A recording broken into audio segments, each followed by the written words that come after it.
Hi friends, welcome back to షెల్లాస్. ఇది part 9 అండి. 1 to 8 పార్ట్స్ ఎవరైనా చూడకపోతే ఒకసారి ప్లేలిస్ట్ ఉంది, ఒకసారి చూసేయండి. 1 to 8 పార్ట్స్ అయితే ఉన్నాయి.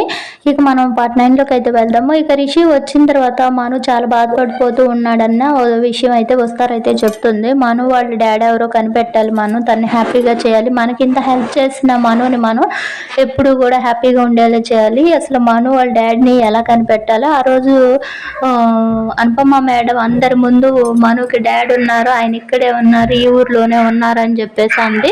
ఇక అక్కడ మీటింగ్ జరుగుతుంది కదా, ఆ మీటింగ్లోనే ఉన్నారని చెప్తే ఇక ఎట్లాంటి క్లూ కోసం అయితే చూస్తూ ఉంటారో ఇక కాలేజ్ విషయాలన్నీ ఇక రిషి అయితే మనుకైతే అప్పు చెప్పేసి నువ్వు చూసుకుంటా ఉండు, నాకు డ్యూటీ ఉంటుంది కదా అని చెప్పేసి ఇక మహేంద్రని మనుని ఇద్దరిని కాలేజ్కి అయితే పంపిస్తూ ఉంటాడు. తర్వాత ఇక రిషి ఒకసారి కూర్చొని ఆలోచిస్తూ ఉంటారనమాట.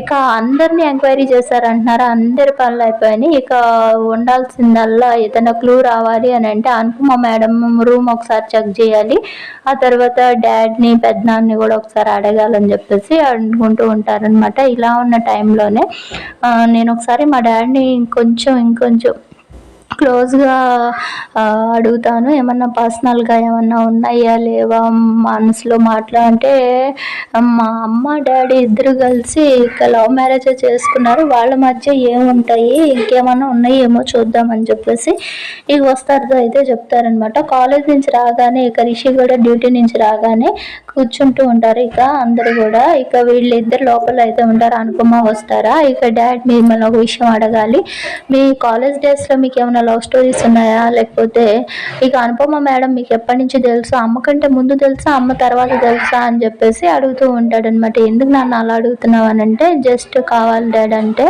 ఇక చెప్తూ ఉంటాడు అనమాట.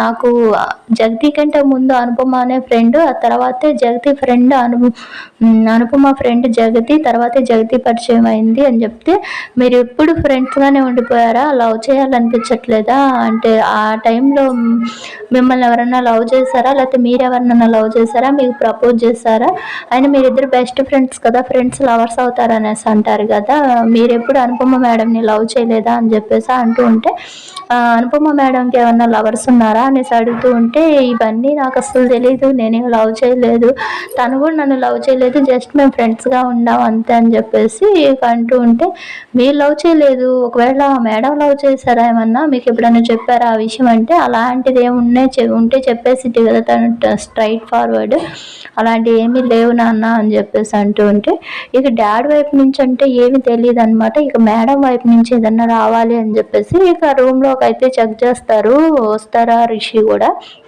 ఇక అలాంటి టైంలో డైరీ అయితే బయటపడుతుంది. ఇక ఆ డైరీలో అయితే ఇక దాంట్లో ఇక మహేంద్ర లవ్ అనేసి రాసి ఉంటాయి అనమాట. ఇక కాలేజ్ డేస్లో నిన్ను నేను ఎంతగా లవ్ చేస్తున్నాను, నా మనసులో మాట నీకుతో చెప్పాలి మహేంద్ర, ఎప్పుడెప్పుడు చెప్దామని 1000 కళ్ళతో వెయిట్ చేస్తూ ఉన్నాను, రేపే నా మనసులో మాట చెప్పేస్తాను అని చెప్పేసి ఇలా నా లవ్ స్టోరీ స్టార్టింగ్ నుంచి మొదటిసారి మహేంద్రని ఫస్ట్ టైం చూసినప్పుడే నాకు చాలా అయితే ఇష్టం ఏర్పడింది. ఆ తర్వాత ఫ్రెండ్గా ఇక మరింత క్లోజ్గా ఉన్నాము.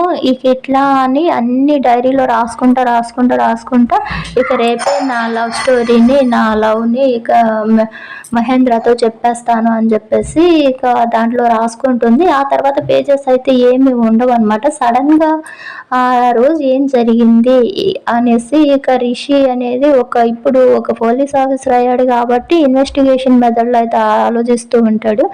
ఇక్కడ దాకా రాసిన వాళ్ళు నెక్స్ట్ రాయలేదు, ఆ తర్వాత కూడా అసలు ఇక కంటిన్యూ చేయలేదు. ఎక్కడో లాస్ట్లో నీ మీద ఉన్న ప్రేమతో ఈ పని తప్పక చేస్తున్నాను మహేంద్ర, నా మనసులో నీకు తప్ప వేరే వాళ్ళకి ఇక లేదు అనేసి స్థానం, ఈ పని చేస్తున్నందుకు సారీ అనేసి రాసి ఉంటుంది. అసలు ఏం జరిగి ఉండిద్ది ఈ మధ్యలో గ్యాప్లో, ఏం జరిగి ఉండిద్ది ఎవరికి తెలుసు ఏంటి అసలు డాడీని అడిగితే అని చెప్పేసి డాడీ ఎప్పుడు మీకు ఫస్ట్ టైం అమ్మ ప్రపోజ్ చేశారా మీకు, లేకపోతే మీరు ప్రపోజ్ చేశారా అనేసి అడుగుతూ ఉంటాడనమాట. తర్వాత ఇది ఇలా నిజాన్ని రాబట్టడానికి అన్ని వైపుల నుంచి ఇక ఇన్వెస్టిగేషన్ లాగా అయితే చేస్తున్నట్టుగా ఇక అనుమానం రాకుండా క్లోజ్గా మాట్లాడుతున్నట్లు చేస్తుంటే అది డిసెంబర్ 10 సమ్ టైమ్ ఆ రోజు అనుపమ నాకు ఫోన్ చేసి ఏదో ఇంపార్టెంట్ న్యూస్ చెప్పాలనేసి అంది. చాలా హ్యాపీగా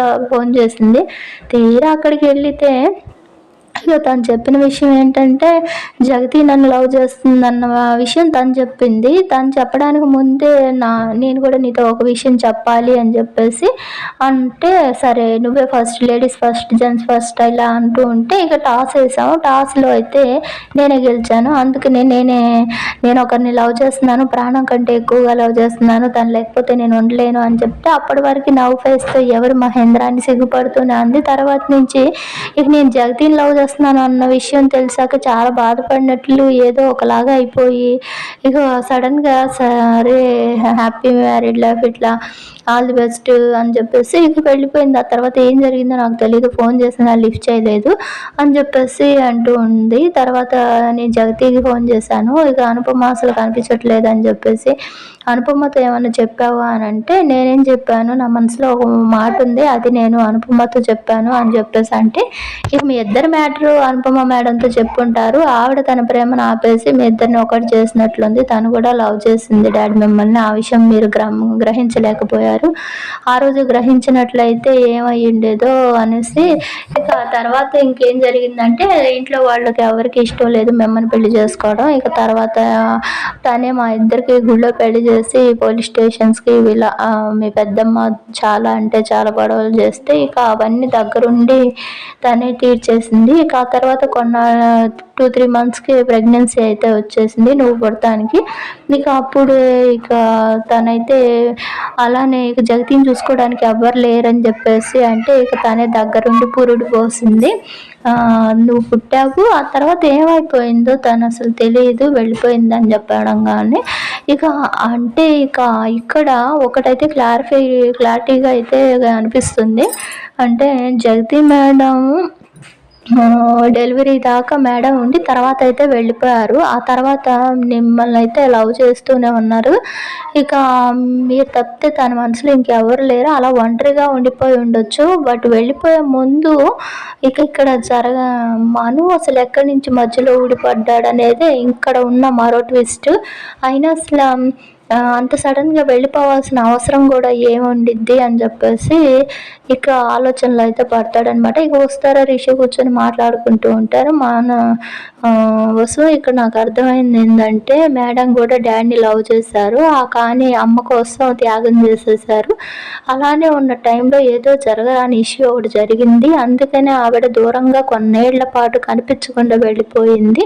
అది ఒకటి, మహేంద్రని లవ్ చేసి వేరే వాళ్ళకి ఇచ్చేసాం కదా, వాళ్ళ మధ్య గొడవలు రాకూడదు, నా జగతి బాగుండాలి అని చెప్పేసి మేడం అనుకొని వీళ్ళిద్దరికి దూరంగా వెళ్ళిపోవడం ఒక కారణం కావచ్చు. తర్వాత మరి మను ఎక్కడి నుంచి వచ్చాడు, ఈ మను క్యారెక్టర్ ఎక్కడి నుంచి పుట్టింది, ఎక్కడన్నా దొరికాడా లేకపోతే ఎలా, మళ్ళీ మ్యారేజ్ ఏమన్నా చేసుకున్నారా, ఇవన్నీ ఎక్కడ ఎలా తెలుస్తాయి అన్నట్లుగా అయితే ఇక ఆ రోజు హాస్పిటల్లో ఏమన్నా జరిగిందా, అసలు తర్వాత ఏం జరిగి ఉండిద్ది మను అని చెప్పేసి ఇక అలా ఉండే టైంలోనే మను బర్త్డే కూడా సేమ్ నా బర్త్డేలోజే వచ్చిందని చెప్పేసి ఇక వస్తారా ఇన్వెస్టిగేషన్లో అంతకుముందే చేస్తుంది కదా మను. అంటే వస్తారా బర్త్డే సెలబ్రేషన్ చేసిన తర్వాత మను బర్త్డే కూడా సెలబ్రేషన్ చేయడానికి ఇక మహేంద్ర వాళ్ళు ఇలా వెతుకుతూ ఉన్న టైంలోనే సేమ్ ఇక రిషి బర్త్డే రోజే మను బర్త్డే కూడా ఉండడంతో నా బర్త్డే రోజే మను బర్త్డే కూడా ఉండడం ఏంటి, అసలు నేను ఎక్కడ పుట్టాను, ఆ హాస్పిటల్కి వెళ్ళి ఆ ఫైల్స్ అన్ని తిరగేస్తే అసలు అక్కడ ఆ రోజు ఏం జరిగింది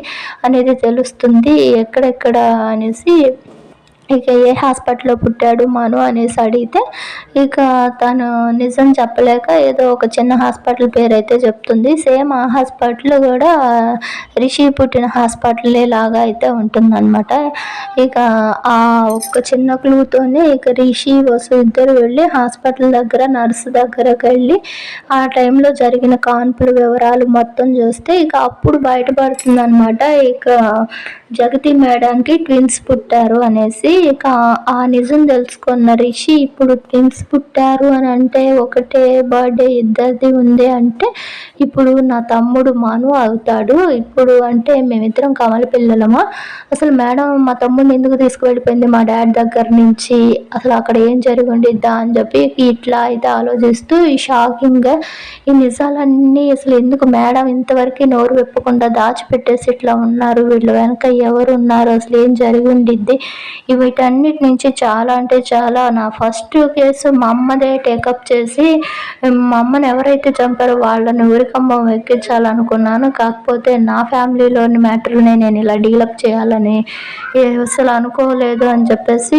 బాధపడుతూ ఉంటే వస్తారా వచ్చి, సార్ ఎందుకు మీరు అంతగా బాధపడుతున్నారు, బాధపడొద్దు, ఇప్పుడు దాకా అసలు ఇంతగా ఆలోచించారంటే చాలా అయితే గ్రేట్ కదా, ఇప్పుడు మనం తెలుసుకోవాల్సింది ఆ రోజు అసలు ఏం జరిగింది, జగతి మేడంకి ట్విన్స్ పుట్టిన విషయం ఎవరికి చెప్పకుండా మేడం వరకే ఎందుకు ఇలా దాచిపెట్టారు, ఈ నిజం మేడంకి కాకుండా ఇంకెవరికన్నా తెలిసిండిద్దా, ఈవిడ గురించి ఇంకెవరు ఉన్నారు, వీళ్ళకి చుట్టాలు ఎవరున్నారు అంటే విశ్వం సార్కి కూడా అసలు ఏమీ తెలియదు, కూతురు మీద నమ్మకం ఉండి ఆవిడని అట్లా స్వేచ్ఛగా వదిలేశారు కానీ ఆవిడ ఏ తప్పు చేయదని ఆయనకి ఏమీ తెలియదు, నిన్న మొన్నటి దాకా మను ఉన్నాడన్న విషయం కూడా తెలియదు ఆవిడకి అని ఆయనకి చెప్తే ఇక ఎవరు ఉండుంటారా అని అంటే మనుకి ఓల్డీ అని చెప్పి ఒక బామ్మ అయితే ఉన్నారు, ఇక ఆ బామ్మకి ఏమన్నా తెలిసే అవకాశం ఉండొచ్చేమో, అంటే మనం వెళ్ళి ఆవిడని ఒప్పించి ఎట్లాగైనా నిజాన్ని రాబట్టాలి సార్ అనేసి అంటే ఇక ఓకే వసు అనేసి వీళ్ళు బయలుదేరుతారు.